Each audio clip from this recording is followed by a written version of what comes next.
We've got coaching hires galore on this beautiful Sunday at the end of the SEC regular season. It is time to get our squad together. You're talking ball with the SEC squad.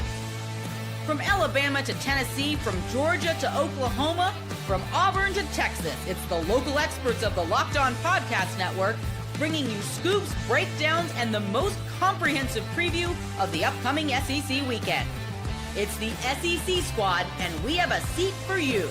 Hurt feelings and thin skin are prohibited. Squad up, you're part of the SEC squad. Oh, yeah, it is the SEC squad. Welcome in on this beautiful Sunday. Today's episode brought to you by Gametime. Download the Gametime app, create an account, use our code LOCKEDONCollege, get $20 off your first purchase, especially if we've got some Alabama and Georgia fans heading to Atlanta. You want to get an SEC championship game ticket? Like Luke, you can do that, or Clint, you can do that over at Gametime. Gents, welcome in. Let's welcome in our panel. We've got Jay Smith, Locked On Sooners. We got Zach Blackerby, host of Locked On Auburn. Stephen Willis, host of Locked On Ole Miss. Luke Robinson, Locked On Bama.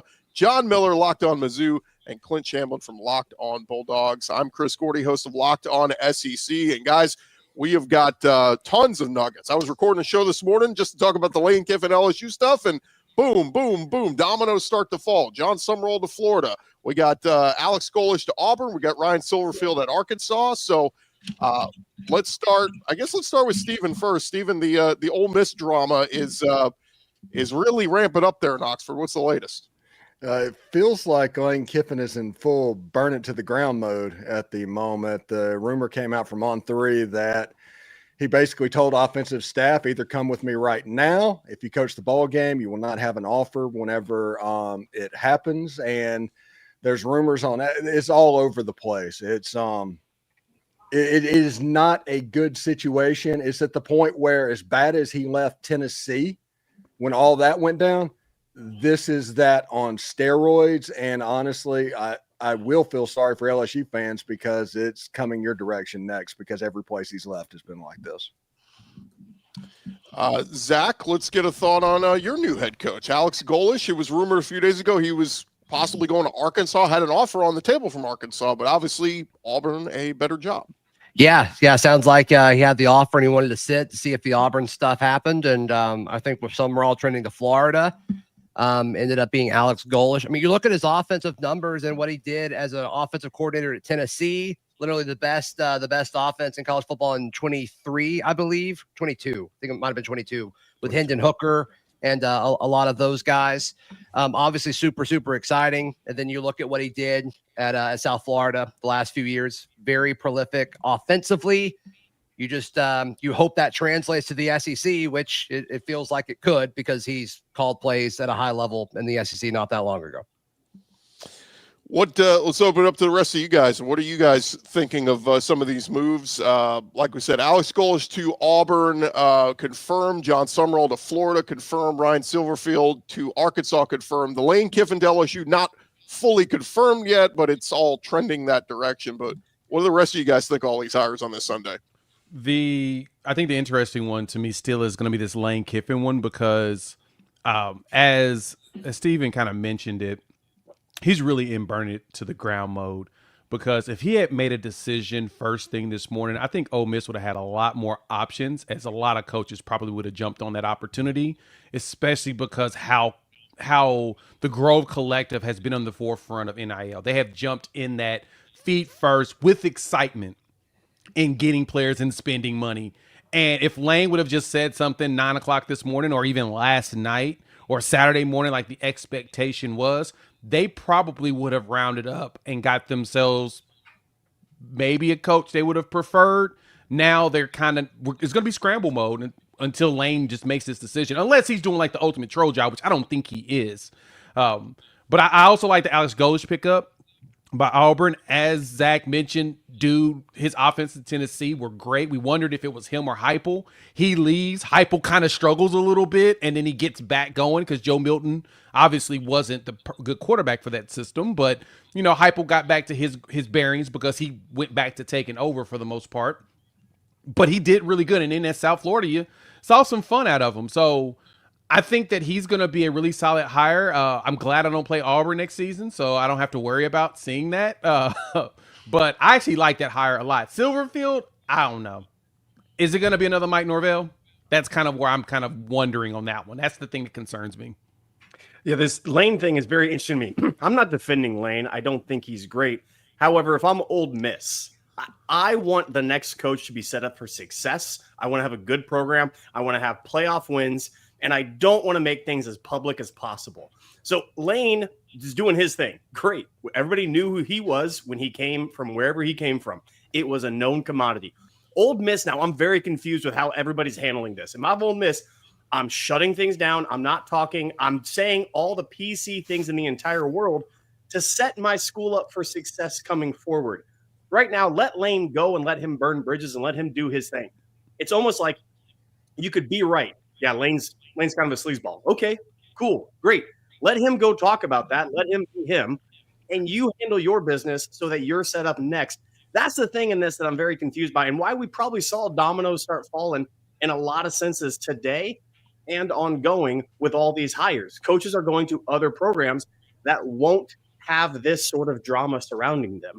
Even Auburn. I mean, I'm not taking a shot at Auburn. Well, I kind of am because I want to. But even Auburn has a good hire here in my estimation because they just went about doing their business. And this, it's just confusing to me. You can be right or you can set yourself up for success going forward. And if I'm an Ole Miss fan, I want to set myself up for success going forward and let Lane burn bridges as he's on his way out. What, Clint, when you look at that, it's the opinion, is Ole Miss good because of Lane or is Ole Miss good because of the other stuff? And the Ole Miss fans think it's because of the other stuff, the Grove Collective and all of that. And this circus sideshow is on the other side of things. Ole Miss can't just let this happen. If this was Kirby Smart and he took the job at Florida and he did all of this because he wanted to coach the biggest game in Florida's history and make a 4-hour recruiting commercial, it would upset you. I don't like the disrespect that Ole Miss got from the Jimmy Sexton agency on ESPN. That was a show on Saturday of what was going on. But yes, Ole Miss fans rightly, they're a top 5 team in the country, have the right to stick up for themselves and not just take this. I'm sorry. Ole Miss is not in the same category as other programs. That's the problem. Ole Miss fan wants to think that it's other things. Then why wasn't it before Lane? Like, that's the issue for me. If Ole Miss is in fact good enough without Lane, then let them walk. Then you're fine on your NIL and your players and everything else and the Grove Collective. You don't need them. Let him go. At this point, they have to let him go. You have to cut bait at this point. I can't even imagine. At this point, they can fire him with cause. I mean, they should. They honestly. should. I honestly Absolutely. think that they should at this point. I can't believe it's gotten to this point. I guess I'm naive with Lane Kiffin. A few weeks ago, I thought, you know what? This guy's gotten sober. He's back with his ex-wife. Seems like he's really turned the corner here. I just would have never imagined him with a playoff team doing this. It's absolutely astonishing. I think it's disgusting, to be honest with you. I don't want to be a hot take guy. I just think it's awful what Lane Kiffin's done. You can't have it both ways. This is childish. Make a decision. You want to be in the playoff, then stay with Ole Miss. That's the only option. I think it's embarrassing for LSU too to be agree. like, oh, we're like paying, we're willing to borderline break the market for this guy. More money than Kirby Smart for Lane Kiffin. It's ridiculous. Is it not an upgrade though, guys? Like LSU is an upgrade. I mean, it's an upgrade in terms of a program. I think that's pretty undeniable, although right this very minute, Ole Miss is certainly in a better position than LSU. However, that's the whole thing with me. This thing got into a race for a guy who's just, in the end, not that super proven. And it's weird how – I mean, it's sort of like being the – if in recruiting world, if there's like one big hot 3-star name out there and everybody starts throwing NIL deals at him, and you're like, wait a minute, you're not even paying the dudes that are good on your team that much. What are you doing? And I feel like, look, in the end, Lane is acting childish. But, a snake, don't be mad at the snake when the snake bites you. I mean, Lane was this guy when he got there. He's going to be this guy when he leaves. He ain't going to LSU. And it's been kind of funny. Everybody's thinking he's having he's had an epiphany. He's growing up. I mean, not really. I mean, this is just who he is. And he's going to do the same thing at LSU. So while everybody is going to celebrate his going to LSU, it's going to be the talk of the town. It's a home run hire, blah, blah, blah. In about 3 years, somebody is going to, or maybe less than that, somebody's going to put out something. It's kind of weird. Does anybody else notice Lane Kiffin hadn't been at the facility for like 2 weeks? Does anybody else think that's weird? And then some other things will start filtering out, and before you know it, he'll leave them in a pile of rubble. Let me just put this out. Chris Lowe just putting this out there. Lane Kiffin has lined up most of his offensive staff to join him at LSU. So, so this becomes difficult. Like, how's Ole Miss get through a playoff? Like, if he's taking the whole offensive staff.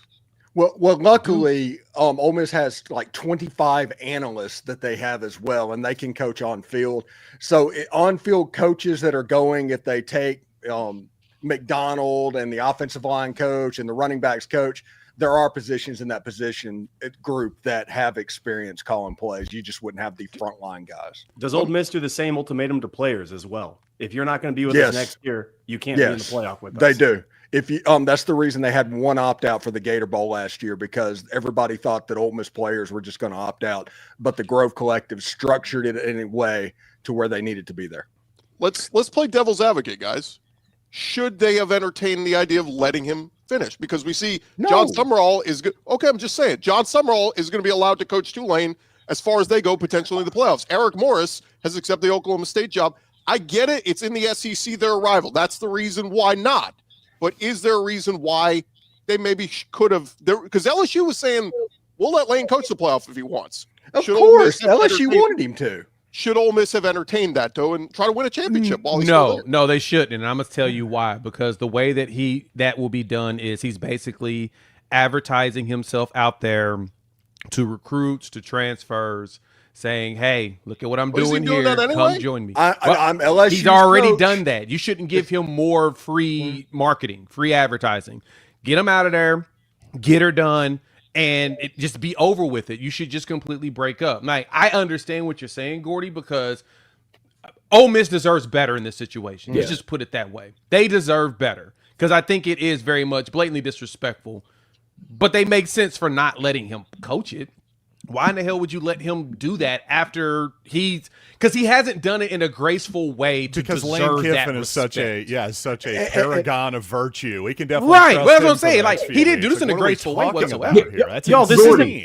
this isn't your pastoral church. This ain't church, y'all. Like, I hate to come back, but this is a football program, and your job is to win games. And you're in a playoff. Does this help you hunt. win? But Does having he Lane was Kiffin around help you win at this point? At this point, does that help you win? I don't think it The does. players have revolted on him. I mean, there's nothing they can do at this point. They've revolted Gordy, on him. let me put it this way, Gordy. If you come home and you walk in on your wife with another man, you don't say, "Oh, I see y'all are in the middle of something. We'll divorce right after y'all are finished." No, This is the you say. Looks like y'all are having a good time. Let's see if we can keep it going for a while, and then you can move on. This isn't a marriage. This is not a marriage. This is not a wife. This is not a husband. This is not But children. This is not a family. So you think there's just no locker room dynamics here There at play is locker room whatsoever? dynamics. You're exactly right. There's locker room dynamics. And if Ole Miss was to say, Lane, you're a POS, I get it. You are on your way out. I get it. You want to go. Cool. How do we make this the best breakup possible? Now what I think they're that saying train is, has left the station. you're right. It did leave the But he station. made that leave the I station. don't think Clint, that was that's the ever problem. realistic, but He I hear wanted your it to be point. messy.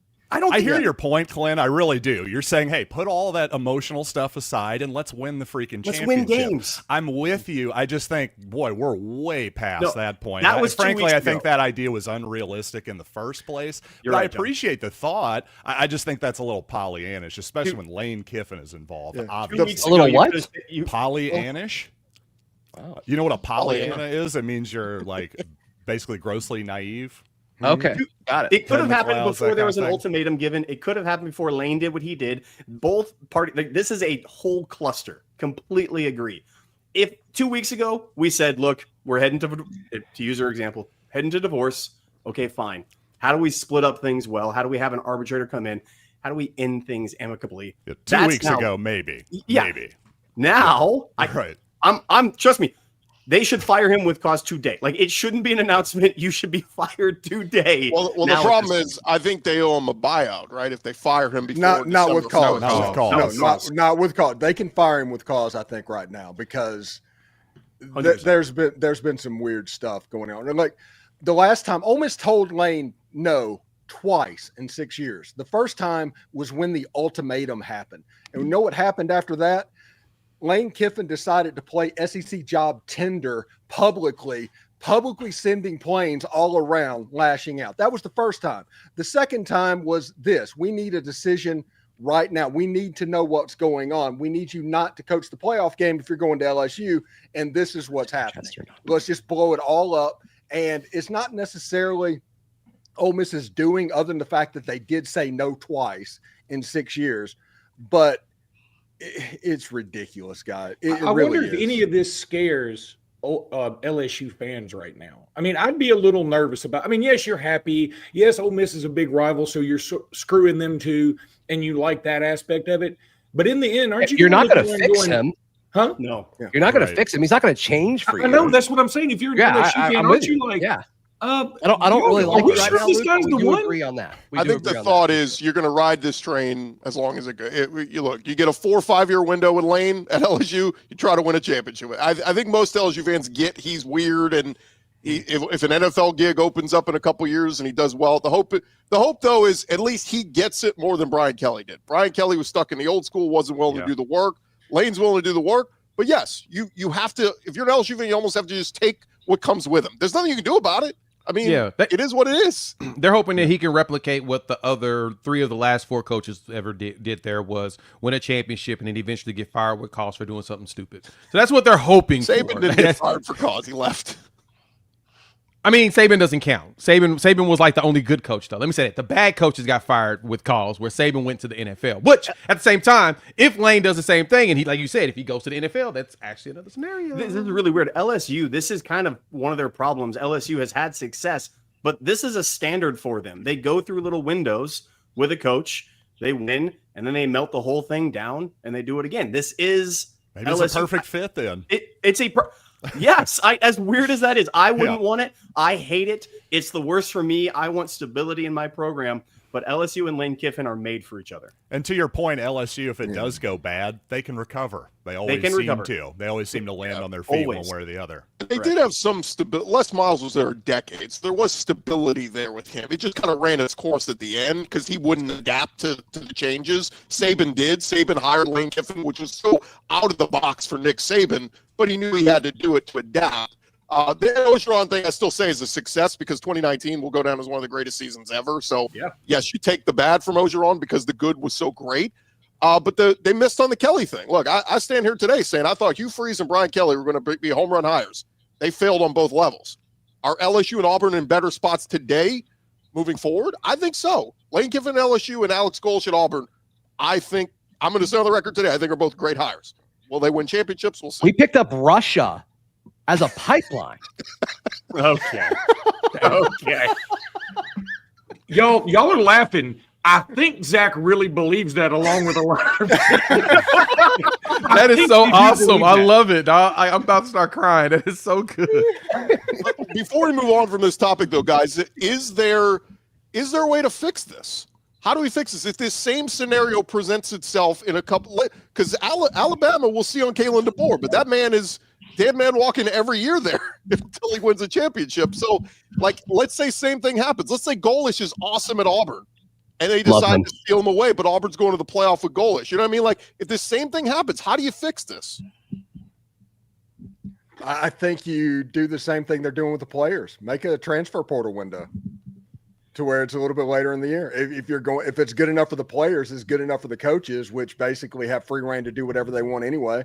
And if people happen to make contact during the season, put tampering rules in place. Do like the NFL does. I mean, that's the best. If this happened at the end of January or whenever it is, move the transfer portal window to April or May or something like that. February. Yeah, I mean, there's nothing wrong with Should the Lane Kiffin example, though, be a reason that we change things, or are there other examples that are more normal? I think after the 1st of January is when you should allow for contact for coaches, because then that does hit that transfer portal. But you're right, Zach. That is a good question. I'll just say to Zach's Pat just point. made a good point, because basing any rule on what Lane Kiffin is like saying, you're building a asteroid shelter because you're really worried about the possibility, one in a gazillion possibility that an asteroid is going to hit your house. You don't base a rule on a complete anomaly. I mean, it's Lane Kiffin is out there. There's no more Lane Kiffins. There's no more Nick Sabans. Don't base things on those people. They're different. They're unicorns. And Lane Kiffin is a kind of a weirdo. I mean, he's a funny weirdo, but you don't want to base a whole rule on him. I think Zach's right. I think, well, look at the American Conference. The conference championship game is going to be Tulane versus North Texas. Both of the coaches have been hired by Power 5 institutions. You should not be asked before a conference championship game whether or not you are going to be coaching said school in conference championship game. So it at least needs to get past that to where you can't announce, move the signing day to June. Have the early signing day to June, have the late signing day in February, and spread things out to where this calendar isn't so sped up. I just got used to this one. Yeah, I know. Me too. I'm confused. I'm old. I can't be handling all of that. But no, with the early signing period too, because if anything, college football schedule should have been changed anyway. We really should not be playing college football all the way to MLK Day, period. Like the national championship needs to be resolved literally the weekend after the first. That would make life so much. Actually, how do you do that? We're expanding the playoff again soon. Right. That's the problem. That's where the problems lie. And logistically, I don't know how you can even make that work, but you do need to find a way to fix this schedule. We don't need to be playing games in January besides the national championship at some place. So if you play the games the weekend of the first, then great. You have the last two teams left. In that situation, those coaches most likely will not be leaving their jobs. So then, do it that right after that. Portal opens. You can do coaching situations there. All of that needs to happen right there around the first of the year. That way we can follow the school schedule like we're supposed to, at least pretend like they're student athletes since we're forcing them to go to school anyway. We're not a professional league yet, so they're forced to go to school. Pretend like it's their school involved in this and go that route. That's probably the best you can do today. But this whole schedule's screwed up regardless. There's not much you can really do today. Pisses me off. Sorry. Well, let's move on, guys, because we do want to get to some of the other coaching hires, and we'll discuss whether or not these are other coaches got hired. Yeah, it was a lot of dominoes falling this morning. We'll discuss more in just a second here on the Squad Show. And we first want to remind you guys about our friends at the Gametime app. I don't know if you guys know, but the World Cup is coming back to North America for the first time since 1994. And Gametime app, they're going to have your ticket in to get into the building. Of course, SEC championship game happening this weekend in Atlanta. They've got those tickets for Georgia and Alabama fans up there at the Gametime app. With Gametime, you can track price drops in real time. You can get alerts when great seats open. You can buy tickets the moment they hit the app. It puts the power back in your hands and makes going to even the World Cup realistic instead of impossible. Take the guesswork out of buying tickets. Every match, concert, or event with Gametime.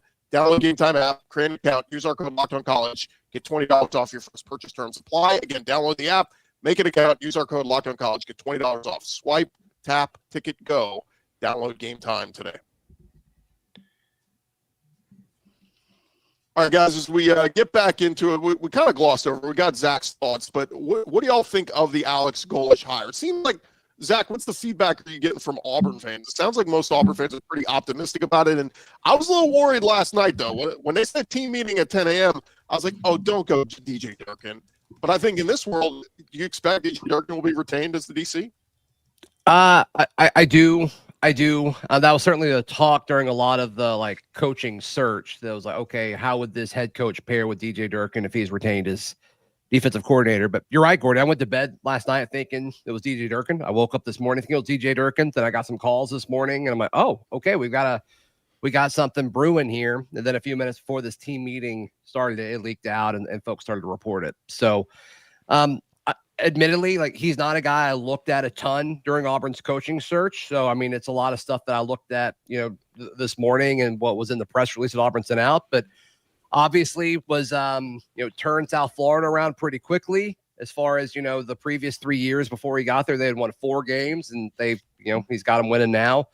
And then he had Tennessee as one of the best offenses in college football when he was an offensive coordinator there. So I like it. Are there some questions? Is it still somewhat of a risk? Yeah, but I mean, I think all of the realistic possibilities for Auburn's coaching search, there were big questions around them anyway. So I like it. Is my first impressions on it. Luke, are you, as an Alabama fan, does Golesh scare you? Scare me, no, but I do think look, when this was ultimately Hugh Freeze was fired, I said, that's if I'm Auburn, that's who I go for a couple of reasons. He has sort of an interesting backstory, which I think Auburn people will gravitate towards. He's sort of an underdog guy.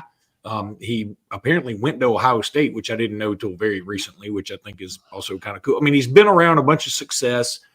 He's sort of a, no nonsense, gritty, get his hands dirty kind of guy. And, he also had some success against Alabama, which is a requisite. He didn't beat Alabama, but he played Alabama twice, I think. And then he, of course, was the offensive coordinator, I think, when they beat Alabama in 22. So those things, Auburn people look favorably upon. So I was hoping Auburn wasn't going to get him, and it didn't look like they were, and now they have, and I'm sort of PO'd about it. But it's not like it's the scariest hire in history. I think it's a really good hire, though. I'm not going to lie. It is an interesting hire. A hypal disciple. I just like that. I think we should put that on a T-shirt. Do you think? I know this hadn't opened up or anything, but I wonder if Golesh is at Auburn long enough to see Heupel get fired, because I think some Tennessee folks are getting a little uneasy with him now, which isn't fair, but I think they are. Yeah. They are absolutely 100%. And it's weird to me. I hope they keep. If I'm Auburn, I would want to keep Durkin completely, because I wanted a DC. If I'm Auburn, I wanted a defensive-minded coach. And Golesh being a Heupel disciple, that's the one piece of this that stops me from saying it's a home run. It's a very solid hire, and I like it, which is offensive-minded, sure. I actually would want to see, again, if I'm an Auburn fan, go defensive-minded and then get an OC, because that's what college football has done a great deal. The play callers are head coaches who don't give up the calling duties. And so on this one, very, very good hire. I don't know if it's home run for that. If they keep Durkin, maybe all of a sudden now we're talking about really a stew that's cooking. I just have a bigger thought on the whole cycle. I think this was kind of a wake-up call for some of these programs, because outside of Lane Kiffin going to LSU, that's going to be really the only splash hire.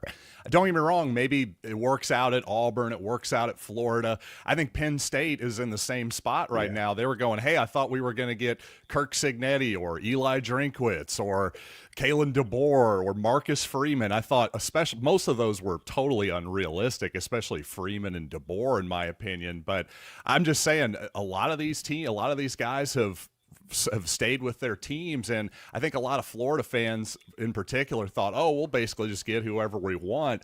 I was trying to tell you guys, you're probably going to have to gamble on another group of 5 guy. Maybe it'll work out, maybe it won't, but just this idea that they were just going to get some sure thing, that just doesn't really happen all that much anymore. I'm the opposite of Clint. I would say I don't think it's a good idea. I'm being honest. I don't think it's a good idea to bring Durkin on, just because I think probably a lot of the players did want Durkin there as a head coach. And so and Durkin probably wanted the job. He can't help but have a little bit of animosity and a little bit of jealousy about it. And again, I mean, we're not immune to those human emotions when you're a coach, and they could come into play. I just look at it like, if you're going to hire a coach and you're going to hire an Alex Golesh, if you don't put all these, you must do these bullet points to be our coach. No, let him come in and coach. If you believe in him, let him do it. And I think Alex Golesh is good enough to have some success. I just think when you handcuff him to a certain coordinator, that could backfire on everybody. It's a good one. The best part of Auburn all year has been the defense. So, if they can retain him, and does his relationship with some of the guys help? Like, I think he can go, hey, look, Deuce Knight, Cam Coleman, this guy knows his offense. Trust me. Like, I don't know. I think this Auburn thing could turn around very quickly, Zach. Although I looked at your schedule next year, and I don't know. It's pretty brutal. Yeah, it's brutal. And I do think it's more manageable now than it was when it was announced, because of the Ole Miss and LSU factors. But still, it's going to be tough. Everybody's schedule is going to be tough. That's true. SEC, baby. That's always hard. That's what going to nine games is going to do. How's Alex's golf game? I hope he has one. I think the fascinating one, that's the right answer. Do they the golf fascinating thing about this hire, I don't know. About this hire to me too is Alex Golesh's 2 years at South Florida. He's had two in his 3 years there. He's had 2 quarterbacks throw for over 3,000 yards. I wonder if he can get Auburn over that hump and get them another 3,000 yards for the first time since Jared Stidham. That will be intriguing to me next season. That's what I'm going to be watching, is can he get this offense supercharged up to where he's able to get a 3,000-yard passer? Because we've had a few offensive geniuses that have gone to Auburn and have yet to be able to figure it out. I want to see if he can do it. The other thing, wrinkle I just saw, Coastal Carolina fired their coach this morning. Tulane will be open now. I'm just thinking of these jobs that maybe Durkin, if he didn't get the Auburn job, may want to throw his name in the hat in some of these other jobs that are open. So, yeah, I mean, they just my understanding is they just broke ground on a house. Like they want to stay here. So I got a feeling DJ is going to be pretty flexible to do what it takes to stay here. And can Golesh get a 3,000-yard passer with the current roster? That's the next question in all of this. Fine. Coaching, DC, OC, okay, great. But from what I've seen of Auburn's quarterback so far, it's the same thing at Bama. When Grubbs came in this year, all of a sudden Ty Simpson, hello. Now the run game's taking a step back, but that passing game. I think Auburn's got 2 good quarterbacks on their roster. Now you got to keep them. But like I was impressed with what I saw from Ashton Daniels against Bama and against Vandy. And then obviously I was impressed with what Deuce did against Mercer. Different kind of situation. But college first time in college. Got to see something for real. Yeah. It matters. Yeah. No, so I mean I was pleased with that. I mean, Ashton surprised me a ton last night. Auburn's offense did way more than I expected them to. We're getting some comments. People were surprised a lot. You didn't know what Pollyanna meant. Good pull on John Miller. We're also getting a lot of comments. People asking where the Florida guy is to come talk about his new coach. What do you guys make of the Jon Sumrall hire? Look, everything I've heard about Jon Sumrall, people love him at Troy, at Tulane. He's just been a winner everywhere he's been. But there's a lot of Florida fans, guys, that are comparing this to Billy Napier. You want at the lower level, can you win at the big level? What do you make of this hire? That's the exact same thing I'm thinking, too, with this one, is that you went back to the G5 after saying you weren't going to do that. You said that you were not going to hire another guy from the G5. You went back and hired another guy from the G5. I like Jon Sumrall. He's a fantastic recruiter, especially in the South. He did well. He's done well everywhere he's gone, and I know he has ties in the SEC where he can get some talent. His Tulane teams were really talented. He can get some players. But it's just funny that they said they weren't going to do this, and they did it. Yeah, if Florida fans' reactions to him, it's like, well, I'm a little surprised he went there. I mean, it's so negative. Like, why are you like excited to go there? But yeah, I mean, as a guy who covered a coaching search where it really felt like Sumrall to Auburn was the most likely scenarios before even Hugh Freeze was fired. I had Sumrall as like number 3 on my wish list. For what it's worth, I didn't have Golesh on my wish list at all. So I was pretty high on Sumrall. Wasn't my number 1 choice, but I do think he's a good coach. Who was your one? Dillingham. Okay. Yeah. That would have been good. That would have been a home run hire. That would have been a great hire. I knew you were going to say Drinkwitz too. Florida, that would have been a great hire. Yeah, I'm a little surprised Eli Drinkwitz stayed. I'm not going to lie to you. I honestly think it was LSU or bust for Drinkwitz. I think he was the backup plan to Lane. If Lane stayed at Ole Miss, I think maybe Drinkwitz would have left. But to a kind of a previous point I wanted to make here on Drinkwitz again, I had been predicting the whole time that Drinkwitz would stay, but if he had left in this scenario where Mizzou's just shy of making the playoff, it wouldn't have shocked me. What would have 100% shocked me is if Mizzou were in the playoff and then Drinkwitz were pulling the Lane Kiffin move. Again, to Zach and Luke's point, I just can't really see anybody else doing that, to be honest with you. I certainly couldn't see Drinkwitz doing it, and he's sort of almost seen as Lane Kiffin light, I think, by like national people. You don't want that. I don't even think he would come close to pulling that move on Missouri. No, he wouldn't have. And that's what's weird about this Florida hire. It is, I heard from multiple people that Lincoln Riley was somebody people wanted or he wanted. There was some sort of connection there. And then it got thrown out. They didn't want that. I think they wanted somebody else that they might be able to mold. Florida's a very weird situation. Toxicity within that NIL collective and those boosters and those higher ups that are there. We've seen it out in public with it. But people forget Sumrall. Well, maybe they haven't forgotten, but look, he's got SEC roots all the way around. Kentucky, Ole Miss. He knows these places. He knows these states. He knows what to do.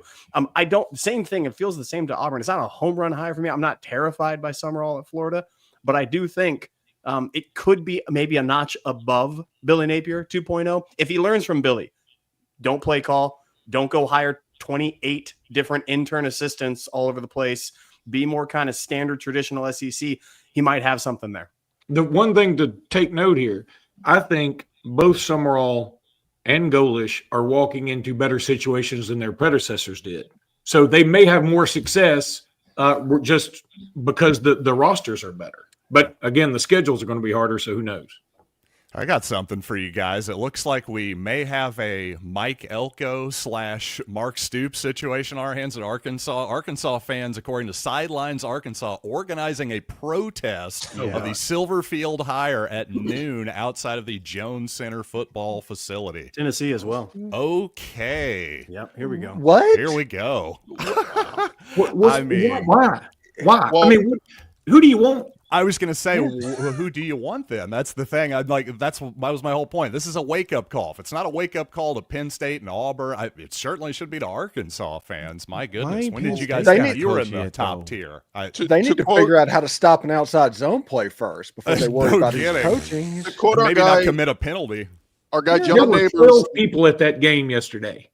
And so now the fans want. If you wanted to show fan support, if you wanted to show the power of the fans, show up against Missouri. There were 12 people there. The stands were horrible. It was a horrible look for everybody. So Our guy, that's so irritating. I mean, like, who do you want to hire? This guy's not a bad coach. Right. Like they know anything, these people protesting. That's the thing. Yeah. Like, come on. Our guy John Neighbors, this was his response in our group chat this morning. It's awful, and I mean this. This fan base has never been more angry than they are right now. So, Yikes. but to your point, guys, like, who did you want? Like, that's Let's be adults here. You weren't angry when you hired the guy who was caught on a moped with a co-ed or the wife, and you rehired him. This is the maddest you've ever been. Yeah. Holy cow! I mean, some people just don't have a sense of history. We can't all get Alex Golesh. I get it. That's true. And you know what, man? I mean, can we do something that doesn't just involve Auburn? You just got to sneak it in there right at the last second.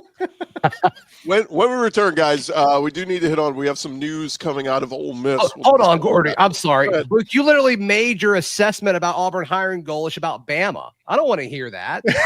I'm sorry. I mean, you think it's a coincidence? Not everything's about Alabama, Luke. Huh? Think about that for once. Hugh Freeze is probably going to get the Memphis job, by the way.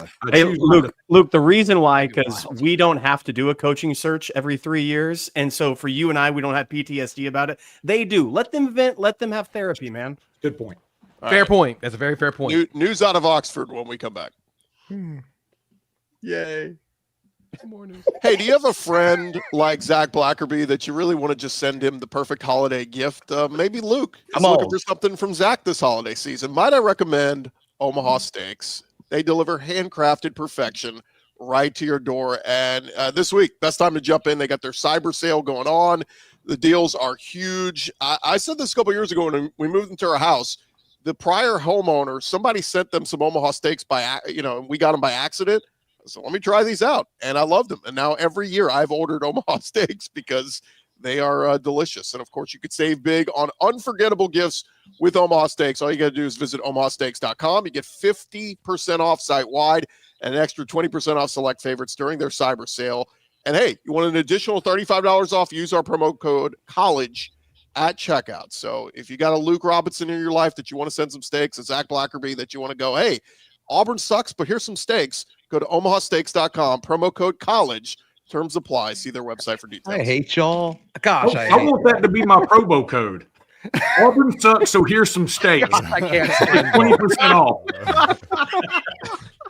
off. Some news coming out of Ole Miss, guys. Chris Lowe just tweeted this moments ago. Defensive coordinator Pete Golding is expected to remain at Ole Miss, will coach the Rebels in the playoff.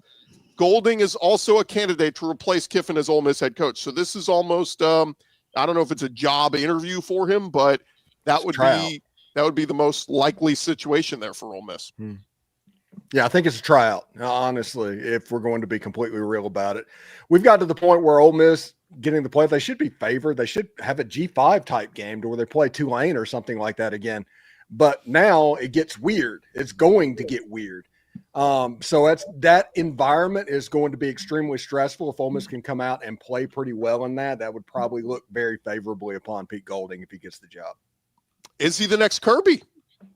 Guy that was DC at Alabama for a long time under Saban? Kirby was a good defensive coordinator. Gordy. Thank you. Yeah, Kirby was the best recruiter and the best DC in the nation. What are we doing? Let's not he's let's been a not good pull in recruiter. Georgia's logo here and try to up somebody. Don't do that. Don't do clout trolling with Georgia. Yeah, I don't know about long term, but short term, this strikes me as really good news for Ole Miss because if Lane Kiffin is truly giving everybody an ultimatum on staff, if you're keeping your DC around, that's probably about as good of an interim coach as you were going to get in this particular moment. That's true. Yeah, the question's going to be the offensive coordinator. Does Charlie Weiss go down there because that's his boy, or will it be Joe Judge or one of the analysts taking up and getting that play calling role? So there's questions that could be answered, and I'm sure that Ole Miss is about to put a blitz out with the players and everything. As soon as they figure out how it's going to be done, they're going to start blitzing that information to the media and getting that out there so they don't lose the PR war. And maybe I don't have a good pulse on Ole Miss. So Steven, everybody, there was a lot of clamoring about how angry fans were of the DC and defense this year and calling for his job a handful of times. I remember a lot of smoke around this. Is this now kind of pivoting on it, or was that just all smoke from an angry fan base the whole year? Anybody that was calling for his job was just mad because they didn't play well against Georgia. I mean, that's what that was. There was nobody really calling for his job. The man's beloved in Oxford. He's the second highest paid assistant in college football. Like I said, the question is going to be the offensive side of the ball. And if we're going to be honest about it, that's the side of the ball that this year Ole Miss made their bones. So you've got to get that right. And you have to make the committee think that you are going to get that right. That is Ole Miss's only job for the next 2 weeks, is to make the committee think that the Ole Miss offense is going to be good. The interesting part too is, so if Golding's not following Kiffin to LSU, will LSU try to retain Blake Baker as their defense coordinator? Because there were reports that Jon Sumrall was going to try to bring him to Florida. So again, just talk about good DC. And then if Tulane's open, Blake Baker's alma mater is Tulane. So that might be an easy hire for them if he has head coaching aspirations. So anyway, just hire Coach O. Well, he's going to join the staff, but I don't think you think he's a good DC? He's more D-line coach. Oh, he was the DC when I was at Ole Miss, so I've seen what kind of a DC he is. So, yeah, hire Coach O. I've got a little experience with Blake Baker. I was just going to say on Blake Baker real quick, I kind of get the feeling he probably would want to try to stay around LSU if he can. But, yeah, that Tulane head job would definitely be tempting too. And the interesting part about Golding is he's from Hammond, Louisiana, an hour up the road from Baton Rouge, his wife too. And so you would have thought he wanted to move there. But this kind of feels like the Brian Kelly thing. When Brian Kelly was coming to Baton Rouge, the reports came out, he wants Marcus Freeman to follow him. Well, Notre Dame jumped in immediately and went, no, we're hiring him as head coach. And it's worked out. Now, Marcus Freeman's been awesome, probably better than Brian Kelly. So you almost wonder, is Ole Miss in the same boat? Do they go, no, you're not taking, Golding, and then maybe Golding turns out to be the right guy for Ole Miss moving forward. We'll see. It absolutely could work out. It absolutely could. He's a bright guy. He's a really good football coach. Let's get into kind of just a quick thought on the games yesterday and Friday, guys. Obviously, Alabama, they find a way to get the win in Auburn. I think fourth straight one-score game at Auburn in the Iron Bowl, so these games are always close down there. But Alabama pulls it out. Alabama versus Georgia in the SEC championship game. And we know Alabama has owned that rivalry for some reason or another. What are we doing? What are you guys feeling? Early vibe on the SEC title game? Not excited because Ty Simpson is banged up. Jan Miller's hurt now. We've got other dudes that are, it's this time of year, everybody's banged up. I get it. But I think the season, the schedule has worn down Alabama to a degree. That being said, for whatever reason, Alabama has success against Georgia that nobody else does. So, I mean, something magical could happen. But right now, I am pessimistic about Alabama's outlook, which is frightening in this sense because I think the College Football Playoff Committee is talking out of all sides of everybody's mouths. And Alabama should be a lock to be in this thing. You should not be penalized for having to play Georgia again in Atlanta. Just shouldn't be. But I'm afraid they could, even though last year they didn't feel like penalizing SMU. So I'm worried. I feel like this is going to be a very difficult game. Kalen DeBoer is awesome in these big moments. However, this is going to be very, very difficult. Yeah, this game, I watched Alabama not be able to run all year long. And that got me excited. It truly did, about a rematch, because now our defensive backs, this defense for Georgia is a completely different defense than early in the season. It's one of the better ones. Hey, there he is. Florida, you can get your shots in a second here, Brandon. But this defense was very excited for me. I saw the DBs come alive. Ellis Robinson is the best defensive back we have now. He has blossomed into elite. He can shut anybody down. The defensive pass rush is there. Seeing Jam Miller and Ty Simpson get hobbled, I'm not cheering for it, but it showed me basically everything should be pointing me to optimism. Like, I should be saying, yes, we should, but I'm not.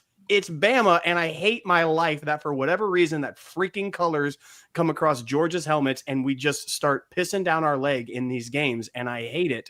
So, yes, I should be optimistic. I'm with you, but at the same time, no, SEC championship with Alabama, as you said, not getting in the playoff except to win this game and get a lock. It terrifies me. I hate this week.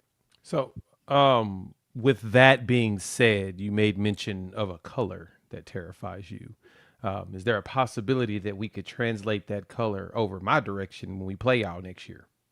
No, not a chance. We don't get terrified by offenses that can't throw. So wow.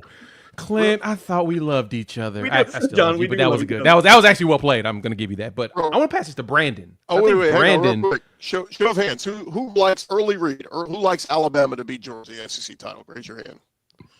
Okay, so we got two. Until Georgia consistently does it, I have to take it's pretty consistent. Yeah, it's DeBoer's thing. It's like DeBoer is like Kirby's kryptonite for some reason. Like, so every coach has that one coach that they just cannot freaking figure out. It just irks them. It feels like DeBoer and Grubb is that person to Kirby. Unless you like Georgia, I'm assuming. So, and for Lane, it's Mark Stoops.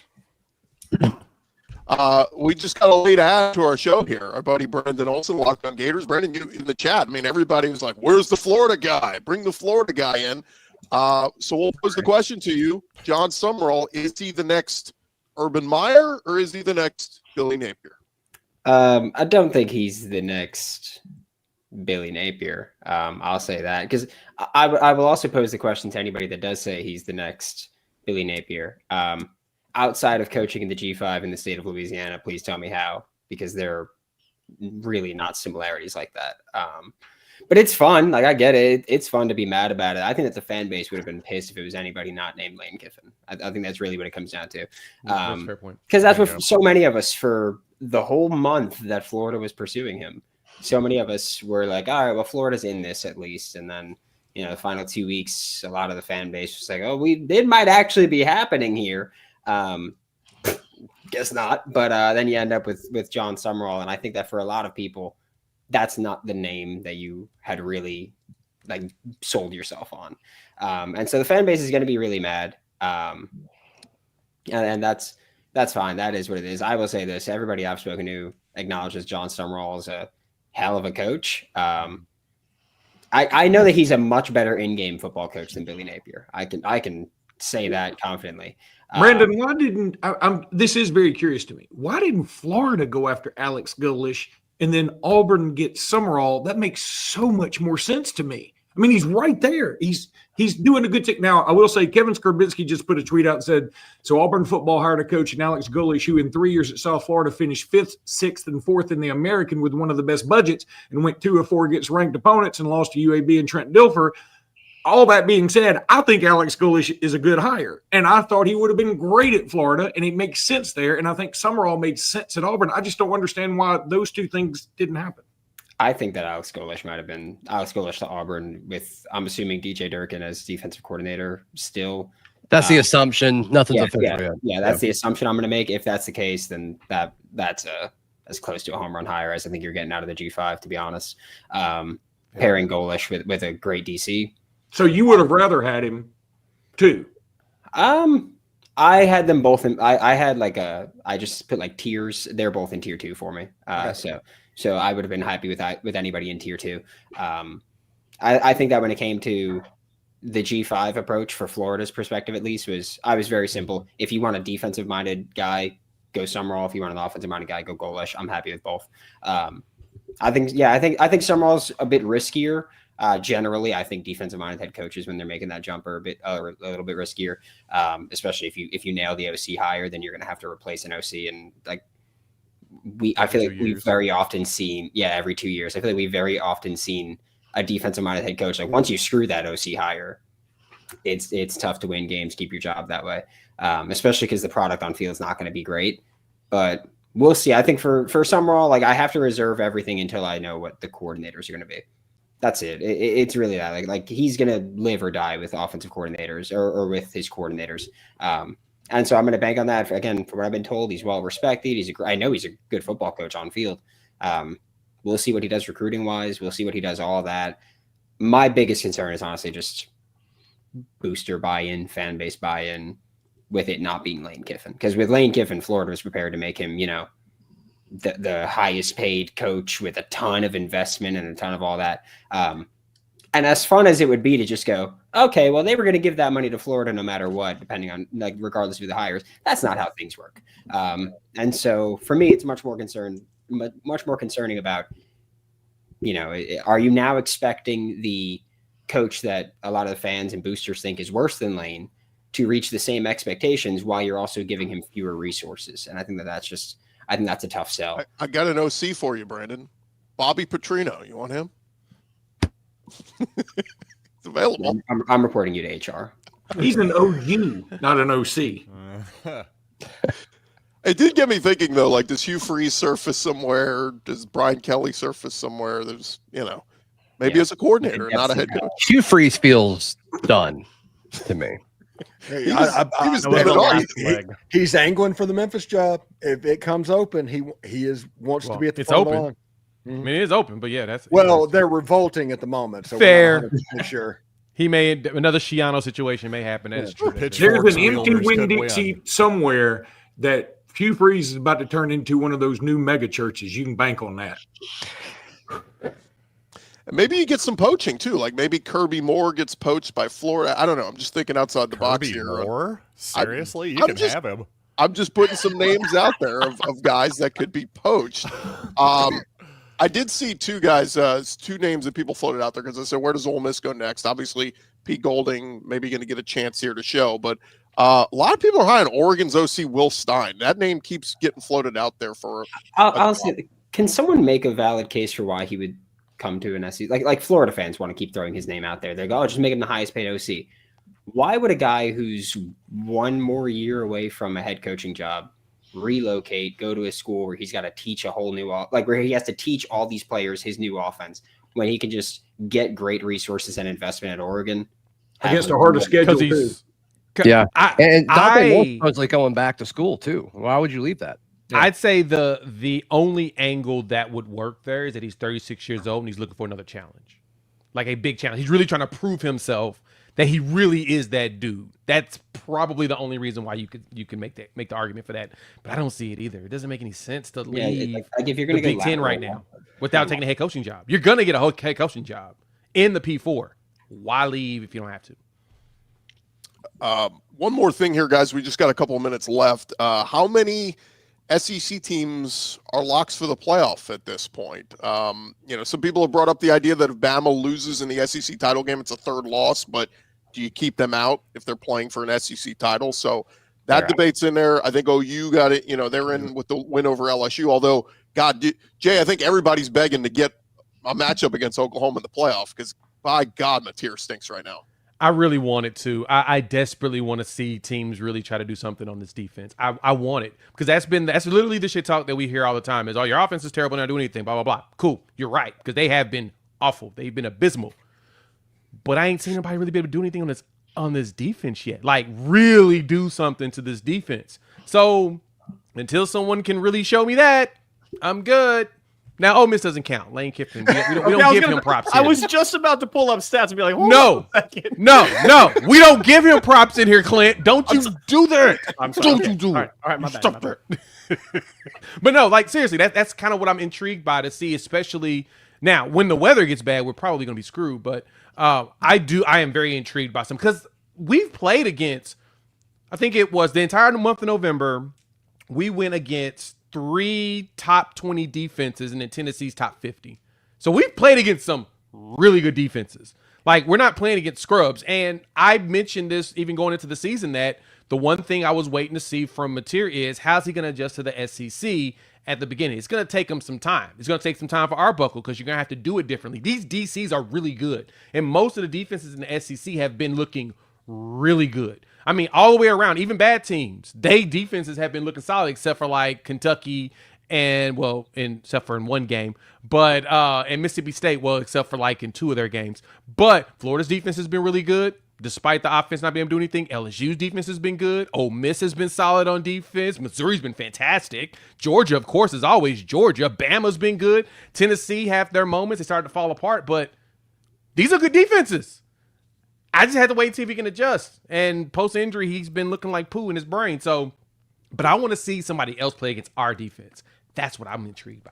Real quick, we do have some breaking news. Pete Nako's putting us out there. Florida is hiring former Jaguars GM David Caldwell to be the Gators' new general manager. He's currently an executive with the Philadelphia Eagles. So this is kind of that new trend of like GMs in college. We're going to get GMs from the NFL to come run a salary cap. It's kind of an interesting move. GMs are becoming GMs in college. Yeah, it's what it is.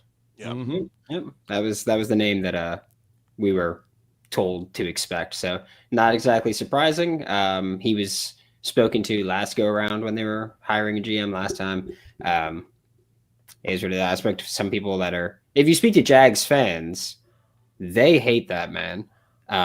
If you speak to people that covered the Jags or worked for the Jags, they like him. They think he's smart. They just think, things went wrong when certain people got involved that probably shouldn't have been involved in football making decisions. We'll see what it is. This is one of the things with Scott Strickland that people kept talking about. Yeah, there we go. This is one of the things that people were talking about with Lane Kiffin and Scott Strickland. Was an early hang-up was Scott Strickland wanted his own GM. Eventually, they got him to back off of that. But Scott's been wanting to go the NFL GM route. Congratulations. We let the idiot make another decision. With just 3 minutes left of the show, guys. The other SEC teams in the playoffs. So we think Georgia's in, Texas A&M is in, Ole Miss should be in. Bama. I'm telling you right now, Ole Miss is going to get bounced. If Ole Miss gets bounced by a room full of athletic directors because of a coach pulled this, that's a horrible precedent. Oh, it's a horrible precedent, but there's a high chance. I just don't even think they're on the cusp of it if there isn't this Lane situation. So that's just not even remotely fair. Would you rather have the juxtaposition Alabama 2 losses loses in the SEC, or Ole Miss with a coaching travesty that's happened? Like I could see the committee saying, I go Vandy. Vandy is Texas. I mean, there's so many schools that are clamoring for these final 2 spots that I think the committee will be pulled in that direction. I'm not saying it's right, but I'm just prepare yourself for absolute anarchy, in which case we should get rid of the committee and hire, I don't know what, maybe go back to a computer system that fairly ranks everything. I don't know. The Vanderbilt, Oklahoma, Texas. I mean, I can just kind of go circles and circles on that argument in my head forever. I have a tough one kind of sussing those 3 out. I got to be honest with you. And Greg Sankey has to earn his money for this, because if Ole Miss gets bounced an SEC team, he's not going to be the commissioner very much longer, because it's going to happen again. Yeah. It's going to be fascinating. And the Texas thing is tough. I mean, look, everybody brings up the loss to Florida, but did I see the stat? They're the first team since 2019 LSU to have 3 top 10 wins. Like, we got to, like, again, I'm not saying Texas deserves to be in, but I'm saying this is what the committee needs to have, discussions. We become so desensitized to, well, if you win your games, you're in. Okay, but what if the games you played aren't as good as the teams that the other teams played? If you only get 3-8 Florida, you're in. I was told looking at the strength of defensive metrics was lazy, though, and shouldn't be the case when you do that. You should only go wins on the field and not have context around who you play. Yeah, it's so stupid. And I'm with you, Clint. I almost want to go back to the computers. Let the computer. Because this room of people, they go, 11 is more than 10. You get in. Like, who'd you play? Like, you can't just, it's got to be a part of the discussion. Indiana got in last year. They didn't beat a top 25 team all year. They played Ohio State and they lost to them. To me, I just feel like you got to give credit to teams that are scheduling or playing tough opponents. Give them credit as opposed to people who are scheduling cupcakes and running through an easy schedule. Agreed. Everybody was making fun of automatic qualifiers 4 months ago. They're being pretty quiet right now. Yeah. And by the way, go look at who Indiana's played the last 6 weeks. It's embarrassing. Go look at who A&M has played all year. I mean, you're right. These are huge things that must be considered when you're talking about who's worthy to get in a playoff. Yes, win on the field, sure. But also close wins against very good teams should count more than blowout wins against very bad teams. Well, we'll have all week to dissect it. We'll have our squad show drop in again on Thursday at 4 o'clock. So make sure you guys check that out, and appreciate all you guys for jumping in here, man. Craziness in the SEC. It doesn't slow down. For Luke Robinson, Zach Blackerby, Stephen Willis, John Miller, Clint Shamblin, Jay Smith, Brandon Olson. I'm Chris Gordy. This has been our Locked On Squad edition. Hey, remember to subscribe and check out whichever show you like. Just search Locked On and whatever your favorite school is, and you'll find us there. This has been a Locked On SEC Squad show. Almost done.